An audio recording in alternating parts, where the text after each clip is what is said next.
کثرت سے توبہ کرے اپنے گناہوں پہ ندامت اور استغفار. اور توبہ ہے کیا؟ اس کی 3 شرائط ہیں. اگر حقوق اللہ کے بارے میں توبہ کرے انسان، نماز چھوٹ گئی اس کی، کہ اس پہ پچھتانا، شدید ندامت اور ریگریٹ. پہلی شرط اپنے گناہوں پہ پچھتانا. یہ نہیں کہ اپنے گناہ کر کے بڑا انسان اپنے آپ کو توپ سمجھ رہا ہے، جانی تیرے بھائی نے یہ کام کیا یا تیرے بھائی نے وہ کام کیا. نہیں، ندامت اور شرمندگی اور اس پہ نا ریپینٹ کرنا. دوسرا step immediate leaving of sins, فوراً سے گناہوں کو چھوڑنے کا ارادہ کر دینا. اور تیسرا سٹیپ آئندہ کبھی نہ کرنے کا ارادہ کرنا. یہ 3 شرائط ہیں توبہ استغفار کی. وہ جھوٹا توبہ کرتا ہے جو کہ روتا بھی ہے اور پھر پلان بھی کرتا ہے کہ میں توبہ کروں گا، یہ جھوٹے کی توبہ ہے. اور یہ جھوٹے کی توبہ ہے جو کہ رو بھی رہا ہے اور استغفار استغفار استغفار پڑھ بھی رہا ہے، یا استغفر اللہ الذی لا الہ الا هو الحی القیوم واتوب الیہ پڑھ رہا ہے اور حرام ریلیشن شپ کو نہیں چھوڑا. یہ جھوٹا استغفار ہے جو کہ استغفر اللہ کی تسبیح پھیری جا رہا ہے لیکن سودی جاب کو نہیں چھوڑا اور گناہوں کو نہیں چھوڑا. یہ شرط ہے گناہوں کی کہ انسان گناہوں کو چھوڑا جائے.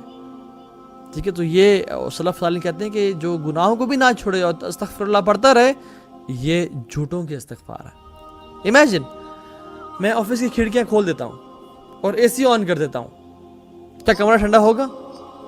میں نے ساری کھڑکیاں کھول دی اور اے سی آن کر دیا، کمرہ ٹھنڈا ہوگا؟ نہیں.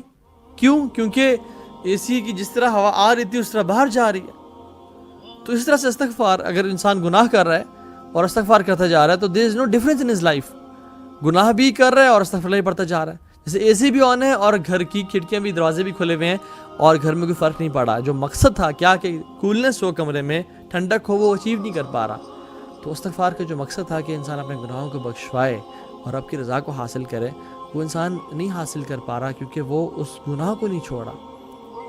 امام حسن البصری رحمہ اللہ سے پوچھا گیا، ان کے پاس کچھ لوگ آئے باری باری کر کے. ایک شخص آیا، اس نے کہا کہ شیخ ہمارے علاقے میں قحط پڑ چکا ہے، آپ کوئی ہمیں دعا پڑھنے کو بتائیں، کوئی عمل بتائیں، کوئی وظیفہ بتائیں. تو انہوں نے کہا کہ تم کثرت سے اپنے گناہوں پہ رو اور استغفار کرو. یہ پڑھو، یا ربی تبت الیک، استغفر اللہ واتوب الیک، یہ پڑھو.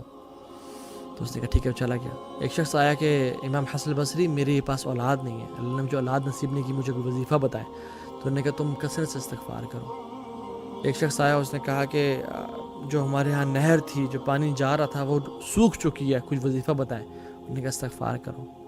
ٹھیک ہے، ہمارے ہاں فصلیں نہیں اگ رہی، بارشیں نہیں ہو رہی. انہوں نے کہا استغفار کرو. مختلف مسائل لوگ لے کے آئے.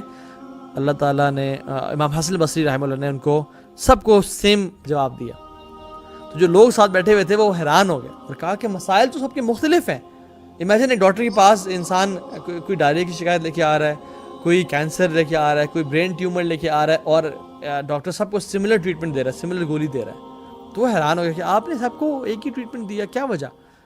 تو انہوں نے کہا میں نے قرآن سے دیا. تم نے کیا قرآن نہیں پڑھا؟ سورہ نوح نہیں پڑھی؟ فَقُلْتُ اسْتَغْفِرُوا رَبَّكُمْ إِنَّهُ كَانَ غَفَّارًا يُرْسِلِ السَّمَاءَ عَلَيْكُمْ مِدْرَارًا وَيُمْدِدْكُمْ بِأَمْوَالٍ وَبَنِينَ وَيَجْعَلْ لَكُمْ جَنَّاتٍ وَيَجْعَلْ لَكُمْ أَنْهَارًا. تم فَقُلْتُ اسْتَغْفِرُوا رَبَّكُمْ، تم توبہ استغفار تو کرو اپنے رب کے سامنے. إِنَّهُ كَانَ غَفَّارًا، وہ بہت معاف کرنے والا ہے، وہ بہت بخشنے والا ہے. يُرْسِلِ السَّمَاءَ عَلَيْكُمْ مِدْرَارًا، وہ تم پہ بارشیں برسائے گا.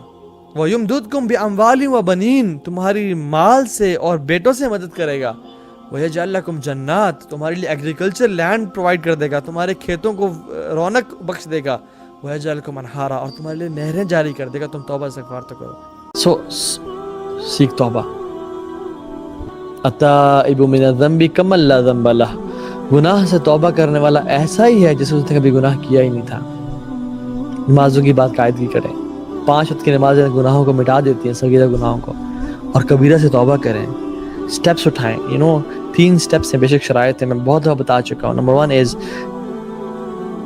گناہوں پہ ندامت اور شرمندگی اختیار کرنا، پراؤڈ نہ فیل کرنا، ندامت، یا اللہ مجھ سے کیا ہو گیا. امیجیٹ لیونگ آف سینز، دوسری شرط، جسٹ لیو اٹ امیجیٹلی. یہ نہیں کہ توبہ بھی کر رو بھی رہا ہے، ساتھ لڑکی سے افیئر بھی چلا رہا ہے، روزانہ بات بھی کرتا ہے.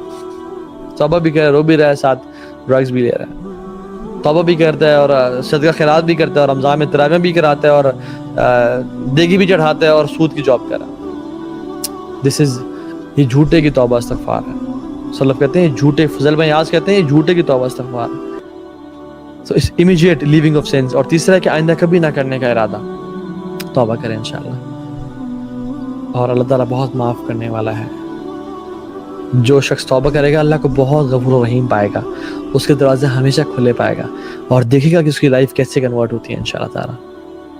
اللہ یرید ان یخفف عنکم یرید اللہ ان یتوب علیکم. اللہ چاہتا تمہاری لائف کو آسان کر دے, تمہارے پہ برڈنز کو ہٹا دے اور تمہیں معاف کر دے. ما یفعل اللہ بعذابکم ان شکرتم وآمنتم.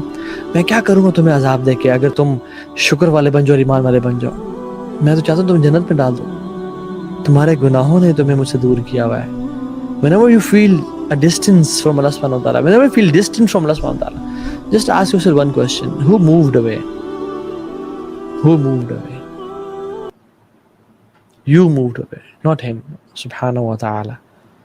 اس کے دروازے تو ہمیشہ کھلے ہیں. وہ تو رات کو آگے پکارتا ہے, کون ہے توبہ کرنے والا, میں گناہوں کو معاف کر دوں. سو ریئلائز, جب تک یہ لائف ہے, جب تک یہ سانس آ اور جا رہی ہے, یہ ٹائم ہے توبہ کر لیں. ورنہ جو لوگ چلے گئے اس دنیا سے, جو لوگ مر گئے, کچھ دن روزانہ خبریں ملتی ہیں کسی کے فوت ہونے کی, ان کے دروازے بند ہو جائیں گے. پھر اللہ تعالیٰ ہم سب کو عمل کی توفیق دے. اللہ تعالیٰ ہم سب کو معاف کر دے اور اللہ تعالیٰ ہم سب کے گناہوں کو نیکیوں میں بدل دے اور ہم سب کو بغیر حساب کتاب کے الفردوس الاعلیٰ میں اللہ کے نبی صلی اللہ علیہ وسلم کے ساتھ داخل کر دے. آمین یا رب العالمین.